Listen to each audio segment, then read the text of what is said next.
चल रही है लाभ हानि। क्या चल रही है? लाभ।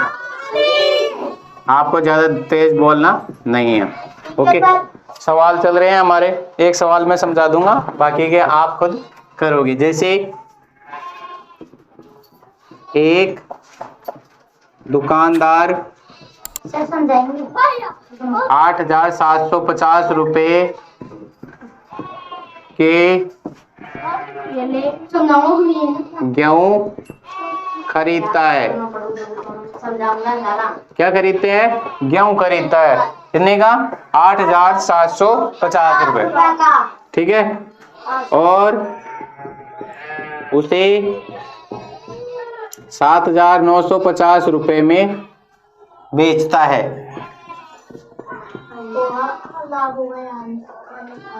तो लाभ या हानि ज्ञात करो। यानी आपको क्या करना है कि भाई सौदे में लाभ हुआ है, हानि हुआ है, इसको आपको मालूम करना है। हाँ, इसमें क्या है, कंडीशन यह रहेगी कि अगर कोई भी चीज हम कम में खरीदते हैं और ज्यादा में बेचते हैं तो हमको बेनिफिट होता है, लाभ होता है। और अगर हम किसी चीज को कम में खरीदते हैं और ज्यादा में बेचते हैं तो हमें लाभ हो जाएगा। और उसके विपरीत होगा, अगर हमने ज्यादा में खरीदा और कम में बेचा तो क्या हो जाएगी? हानि। ओके, अब इसको करो।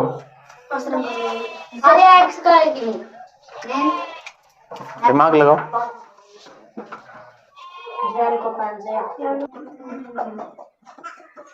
अब इसको हम क्या करते हैं? हल करते हैं। हल कैसे करेंगे? अब भाई इस सौदे में आपको मालूम करना है कि लाभ हो रहा है, हानि। अब देख लें यहाँ पर 8,750 रुपए में तो वो खरीदता है और बेच कितने में रहा है? 7,950। यानी उसको क्या हो रहा है? नुकसान हो रहा है। क्या हो रहा है? नुकसान। नुकसान मतलब हानि। हानि का फॉर्मूला है क्रय मूल्य माइनस विक्रय मूल्य। ओके, अब देखिए क्रय मूल्य कितना है? 8,750 माइनस कितना है? 7,950। अब हमको बाकी ऐसे नहीं आती है तो आप ऊपर नीचे रख के कर सकते हैं। इधर ले 800। हाँ, कोई बात नहीं है। 0 में से 0 घटाएंगे तो 0, 5 में से 5 घटाएंगे 0, 7 में से 9 नहीं जाएगा, 1 इससे उधार लेंगे तो ये हो जाएगा 17 और ये हो जाएगा 7। 17 में से 9 घटाएंगे तो 8 और 7 में से 7 गया तो 0। तो हमारे कितने रुपए की हानि हो गई? 800 रुपए की। कितने रुपए की? 800 रुपए की हानि। हाँ, तेरे से दूसरा क्या है मतलब से?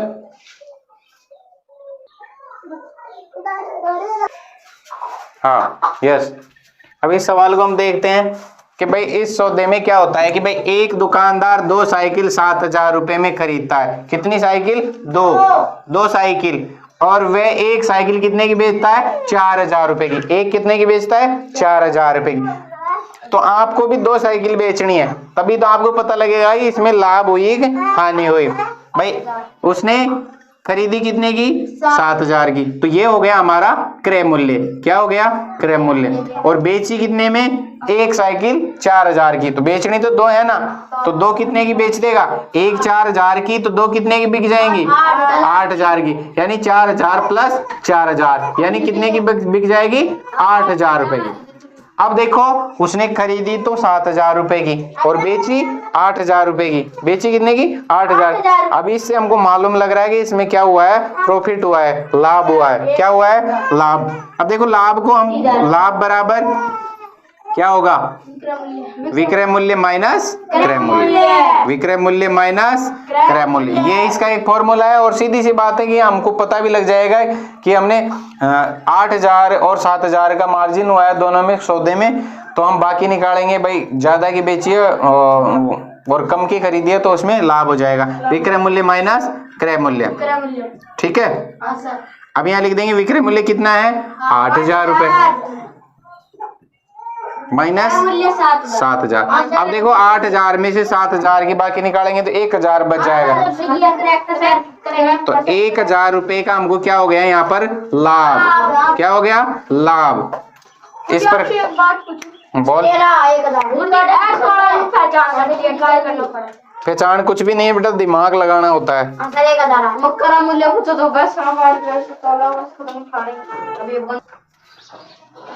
यस, अगला सवाल है, एक दुकानदार 1 दर्जन पेन 180 रुपए में बेचता है। 180 रुपए में वो बेचता है। बेचने का मतलब हो गया विक्रय मूल्य। क्या हो गया विक्रय मूल्य, ध्यान रख लेना।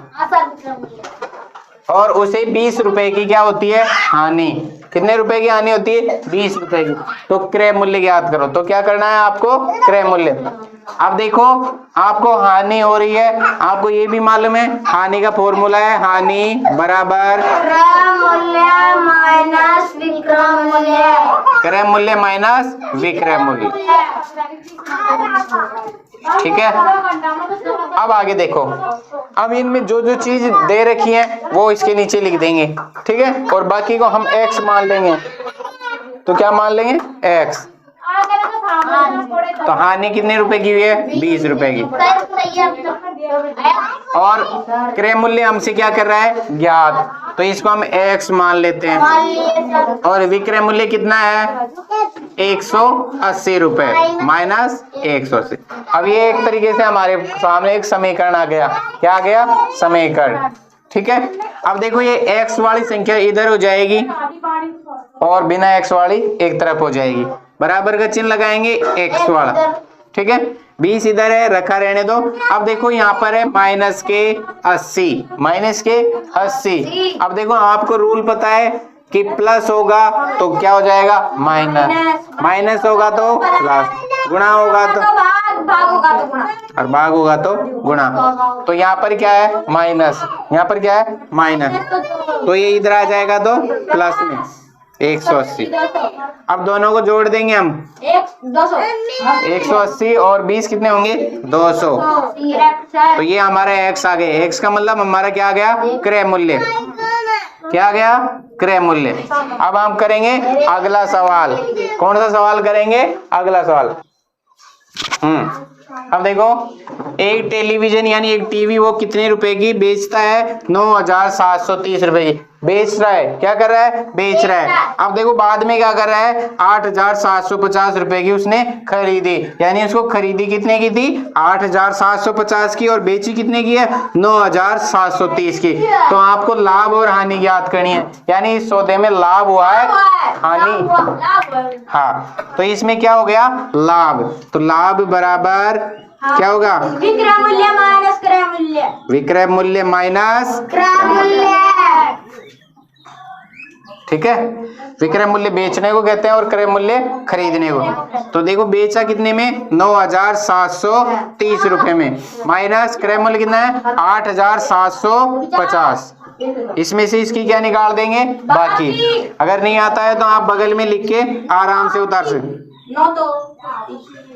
ठीक है, इधर देख लो 0 का 0, 3 में से 5 नहीं जाएगा ना, तो एक इससे 80 ले लेंगे 13 में से 5 घटाएंगे तो कितना बचेगा 8। एक इसने इसको दे दिया 6 इसमें से नहीं जा रहा, 16 में से 7 गए तो 9। एक इसने इसको उधार दे दो 0। तो 980 रुपए की इसमें क्या हो गई लाभ।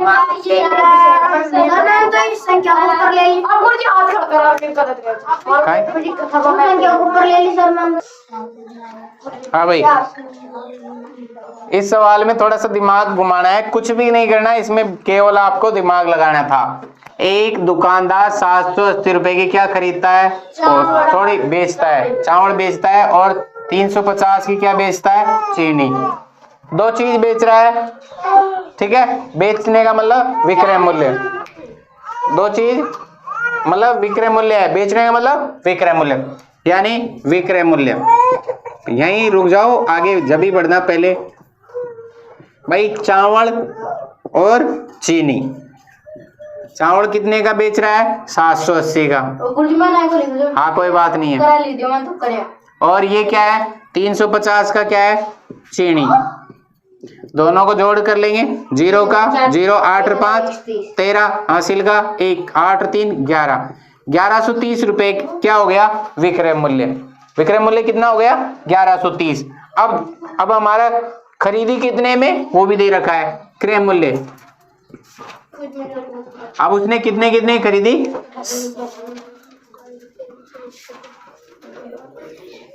अब वो 785 की चीनी है ना, इसमें चीनी खरीदता है, वो सॉरी चावल, और 345 की क्या खरीदता है चीनी। तो ये क्रय मूल्य हो जाएगा 785 और 345। ये तो हो गए चावल के और ये हो गए आपकी चीनी के। 5 और 5 10, 8 9 और 4 13, हासिल का 1, 3 7 और 3 10 और 1 11। अब देखो, अब यहाँ देखना है आपको भाई, खरीदा भी बेचा भी कितने का 1130 का, और खरीदा भी क्या 1130 का। भाई जिसमें खरीदा भी जितने का और बेचा भी उतने का है, तो क्या होगा, कुछ भी नहीं होगा इस सौदे में, ना तो लाभ होगी ना हानि। इस सौदे में ना लाभ होगा और ना हानि होगा। लाभ या हानि नहीं, ठीक है, ना तो लाभ होगा ना हानि होगी, क्योंकि दोनों क्या आ गए समान आ गए।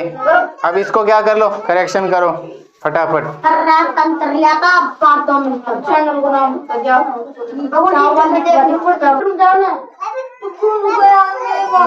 देखो अगला सवाल है, गेहूं चावल और आटा क्रमशः का मतलब आपको गेहूं 700 का, चावल 800 के और आटा 900 रुपए का क्या किया है उसने, बेचा है। बेचने का मतलब विक्रय मूल्य, बेचने का मतलब क्या है विक्रय मूल्य, बेचने का मतलब विक्रय मूल्य। अब देखो विक्रय मूल्य क्या क्या चीज है, गेहूं है, चावल है और आटा है। ठीक है, गेहूं कितने के 700 रुपए के, चावल कितने के 800 रुपए के, और आटा कितने का है 900 रुपए के। अब इन तीनों को क्या कर देंगे, जोड़ देंगे, तो कितने हो जाएंगे 2400। ओके, ये तो हो गया हमारा विक्रय मूल्य। क्या हो गया विक्रय मूल्य। अब देखो उसने खरीदे कितने के वो भी देख लो। अब खरीदे क्या है 900 रुपए के, 800 रुपए के और 700 रुपए के। तो 900 के तो क्या गेहूं, और चावल कितने के 800 के, और आटा कितने का 700 का खरीदा। तो ये हो गया हमारा क्रय मूल्य। कितना हो गया, इनको जोड़ेंगे तो 2400। अब देखो मान लीजिए 2400 का ही बेचा है और 2400 का ही क्या किया है खरीदा है। तो इस सौदे में ना, इस सौदे में आवाज नहीं, इस सौदे में ना तो लाभ होगा ना हानि होगा होगी।